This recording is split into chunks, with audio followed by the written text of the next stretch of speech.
டிஃபனுக்கு வெண்பொங்கலும் பருப்பு வடையும் செய்யலாம் வாங்க பார்க்கலாம். அரிசியும் பருப்பும் சேர்ந்து 1 கிளாஸ் போட்டிருக்கேன். 4 கிளாஸ் தண்ணி ஊற்றிக்கலாம். 5 விசில் வச்சு எடுத்துட்டு பார்த்துக்கலாம்.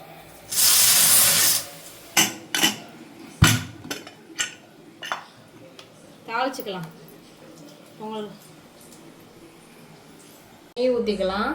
சீரகம், மிளகு, இஞ்சி, பச்சை மிளகாய், முந்திரி பருப்பு, கருவேப்பிலை தாளிக்கிறதுக்கு கொடுக்கலாம்.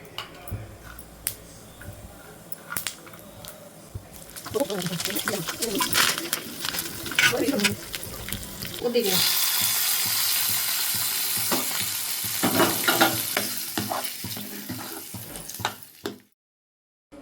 வாங்க பருப்பு வடை எப்படி செய்யலாம் பார்க்கலாம். நல்ல பருப்பு, 2 வத்தல், இஞ்சி, ஒரு பச்சை மிளகாய் ஜாரில் போட்டுக்கலாம். கருவேப்பிலை, சோம்பு, வெள்ளைப்பூடு போட்டுக்கலாம். குறை அரைச்சிருக்கு. தேவையான உப்பு, பல்லாரி ஒரு வெங்காயம், கருவேப்பிலை, மல்லி போட்டு பிசைஞ்சுக்கலாம்.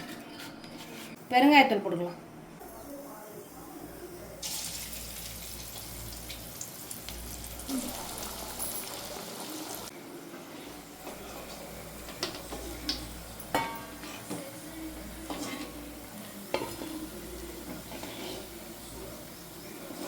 என்ன டிஃபன் பார்க்கலாம் வாங்க.